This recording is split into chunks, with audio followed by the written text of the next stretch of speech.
El taxi frenó de golpe y casi me golpeó la cabeza contra el asiento de adelante.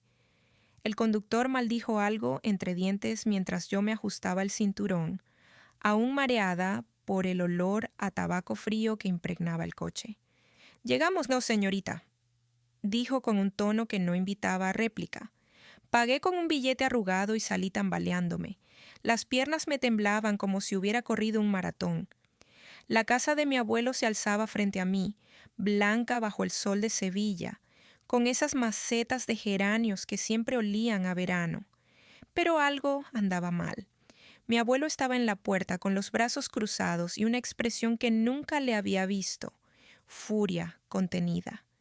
«¿Por qué llegas en taxi?», preguntó, y su voz sonó como un trueno.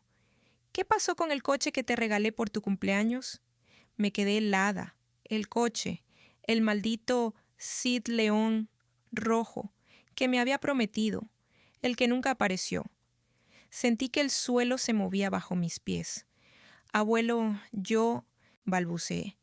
Pero entonces la puerta se abrió de par en par y ahí estaba ella, mi madre, con esa sonrisa de plastilina que usaba cuando sabía que la habían pillado, pero ya tenía preparada una excusa de mierda.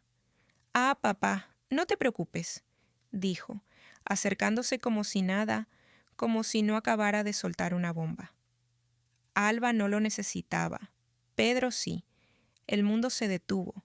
Sentí un zumbido en los oídos. «¿Pedro? Mi hermano pequeño, el niño de oro, el que nunca hacía nada mal, el que siempre tenía lo último en tecnología, las mejores zapatillas, los viajes que a mí me decían que no eran para ti». Mi abuelo palideció. Vi como sus manos, esas manos que siempre habían sido tan firmes, temblaban al sacar un sobre del bolsillo. «Ven», me dijo, y su voz era un susurro ahora. «Siéntate». El salón olía a cera y a café recién hecho. Mi madre se sentó en el sofá como si nada, cruzando las piernas con elegancia, como si no acabara de confesar que me había robado el regalo más importante que alguien me había hecho nunca. Mi abuelo extendió unos papeles sobre la mesa. Facturas, transferencias, regalos que yo nunca recibí, un reloj que me había comprado mi tía para mi graduación, un viaje a París que mis abuelos habían pagado para mí, pero que al final hizo Pedro. Dinero, mucho dinero. «¿Cuánto suma todo esto?», preguntó mi abuelo, y su voz se quebró. Mi madre bajó la cabeza, pero no dijo nada. Fue Pedro quien habló, desde el rincón donde se había escondido como un niño regañado. «Más de 20.000 euros», murmuró. «En regalos, dinero, oportunidades». Sentí que me ahogaba. 20.000 euros. 20.000 euros que me pertenecían, que me habían quitado, que me habían negado. Miré a mi madre, buscando una explicación, una disculpa, cualquier cosa. Pero ella solo se encogió de hombros. «Era para tu bien, Alba», dijo, como si eso lo justificara todo. Pedro lo necesitaba más. Y entonces lo supe. No era solo el coche, no era solo el dinero. Era todo, toda mi vida. Cada vez que me decían que no era suficiente, que no merecía algo. Cada vez que me comparaban con Pedro y salía perdiendo. Cada vez que me hacían sentir invisible. Todo había sido una mentira. Una gran mentira orquestada por la mujer que se suponía que debía protegerme. Mi abuelo me tomó la mano. Sus ojos estaban llenos de lágrimas. «Hay algo más», dijo. «Algo que te han estado ocultando». Y entonces lo supe. Esto no había hecho más que empezar. El teléfono vibró en mi mano como si supiera que lo que iba a escuchar cambiaría todo. La pantalla decía «abuelo» y sentí un nudo en el estómago. ¿Qué más podían habérmelo robado? Respiré hondo antes de contestar, pero su voz sonó antes de que pudiera decir nada. «Alba, cariño, necesito que vengas a la notaría. Hay algo que debes firmar». «¿Firmar? ¿Ahora?». Mi corazón latía tan fuerte que casi no escuché el resto. Algo sobre papeles, sobre algo que me pertenecía. algo que por supuesto nadie me había dicho. ¿De qué estás hablando, abuelo?, pregunté, pero ya sabía la respuesta. Otra mentira, otro secreto. Es la herencia de tu abuela, Alba, la casa de la playa. Siempre fue para ti. La casa de la playa, esa casa blanca con las persianas azules donde pasé los veranos de mi infancia, donde mi abuela me enseñó a hacer paella y me contaba historias bajo las estrellas. La casa que, de repente, dejó de ser mía sin explicación. Pero si Pedro dijo que se la habían vendido, las palabras se me atascaron en la garganta. Mentira, Alba, todo mentira. Tu madre la alquiló a espaldas de todos. El dinero iba a un fondo para ti, pero... No pudo terminar la frase. No hizo falta, ya lo sabía. El dinero había desaparecido, como todo lo demás. Colgué el teléfono y miré por la ventana de mi pequeño apartamento. Sevilla ardía bajo el sol de julio, pero yo solo sentía frío. Un frío que venía de adentro, de todos esos años de sentirme menos, de creer que no merecía nada. Pero esta vez era diferente. Esta vez no iba a quedarme callada. Abrí el armario y saqué la caja donde guardaba todo lo que me habían quitado. Las facturas del coche, los papeles de los regalos que nunca recibí, hasta el collar de plata que mi abuela me dejó y que se perdió el día de su funeral. Todo estaba ahí. Pruebas. Pruebas de que existí, de que merecía algo. ¡Basta!, dije en voz alta y mi voz sonó más fuerte de lo que esperaba. Agarré las llaves del Seat León, sí, mi coche, el que por fin había recuperado, y salí disparada. No iba a esperar, no iba a pedir permiso. Esta vez yo decidía. El trayecto a casa de mi madre fue un borrón. Las calles de Triana pasaban rápido, los olores a fritura y azahar se mezclaban con mi rabia.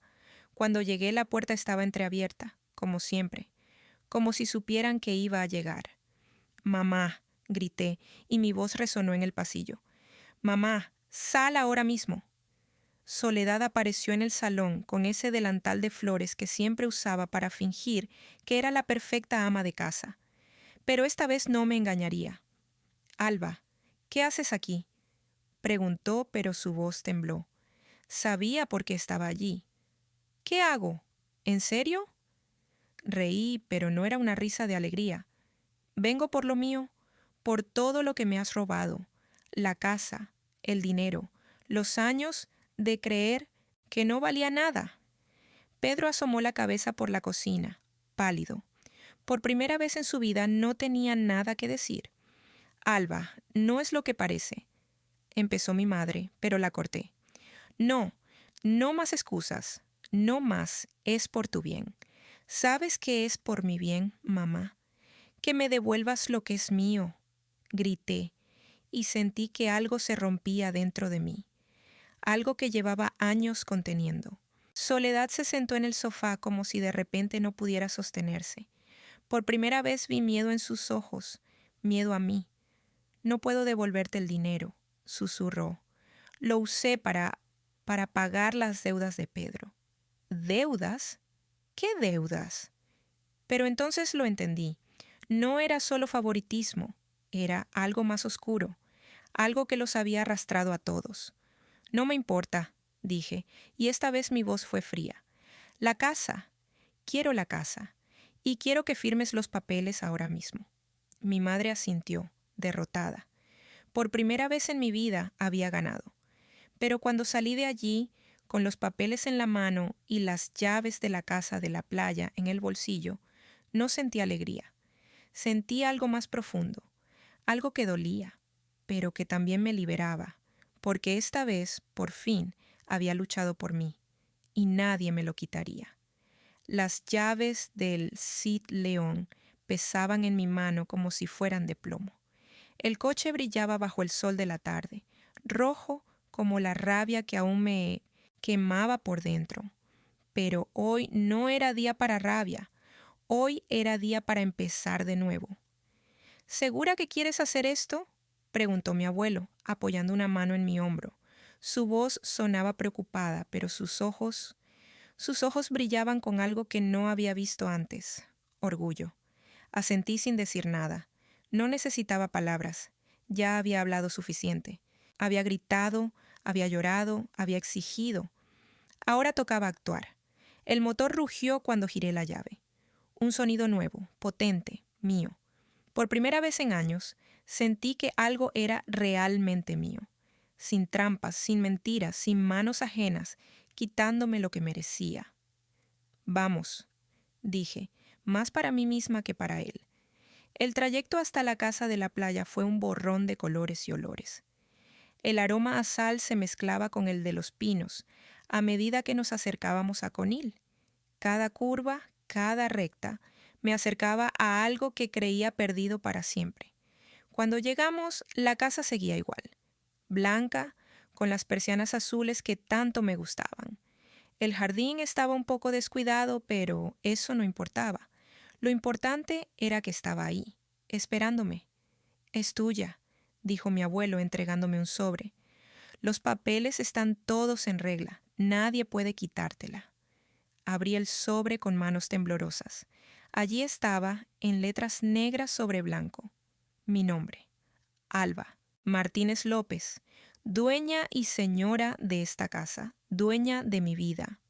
«Gracias», susurré, pero las palabras se me atascaron en la garganta. No era solo por la casa, era por todo, por haberme creído cuando nadie más lo hizo, por haberme dado la fuerza para plantar cara. Entramos y el olor a cerrado me golpeó. Polvo, madera vieja, recuerdos. Pero bajo todo eso, seguía ahí. El aroma a paella de mi abuela, el sonido de sus risas, el tacto de sus manos enseñándome a cocinar. «¿Necesita una buena limpieza?», dijo mi abuelo, rompiendo el silencio. «Sí», respondí, pero ya estaba planeando pintar las paredes, arreglar el jardín, convertirla en algo mío, en mi refugio. Salí al porche y respiré hondo. El mar estaba allí, brillante, inmenso, indiferente a mis problemas. Pero hoy no me sentía pequeña frente a él. Hoy me sentía capaz. «¿Sabes?», dije girándome hacia mi abuelo. «Creo que voy a quedarme aquí un tiempo». Él sonrió. No era una sonrisa de sorpresa, sino de alivio, como si supiera que este era el lugar donde debía estar. «Es una buena idea», asintió. «Y cuando estés lista, hay algo más que debemos hablar». «¿Más?», pregunté, pero esta vez no sentí miedo, solo curiosidad. «Tus estudios», dijo. «Tus abuelos y yo hemos estado hablando. Queremos pagarte la carrera de gestión hotelera, la que siempre soñaste». El mundo se detuvo. La carrera, esa que había dejado de lado porque no era prioridad, porque Pedro necesitaba más ayuda, esa que había enterrado bajo capas de resignación. Pero empecé, pero él me cortó. «No hay peros, es tuyo, como todo lo demás que te han quitado». Miré el mar de nuevo. El horizonte era amplio, infinito, como las posibilidades que se abrían frente a mí. «De acuerdo», dije, y esta vez mi voz no tembló, pero con una condición. «¿Cuál?», preguntó, y vi cómo se le iluminaban los ojos. «Que me dejen hacerlo a mi manera, sin interferencias, sin que nadie decida por mí». Él asintió, y supe que esta vez sería diferente. Esta vez nadie me diría qué hacer. «Bienvenida a tu nueva vida, Alba», dijo, y me abrazó. Y allí, entre el olor a sal y el sonido de las olas, supe que por fin había encontrado mi lugar. Un lugar donde nadie podría robarme lo que era mío, donde por fin, después de tanto tiempo, sería feliz. Esta vez, susurré, más para mí misma que para nadie, nadie me lo quitará.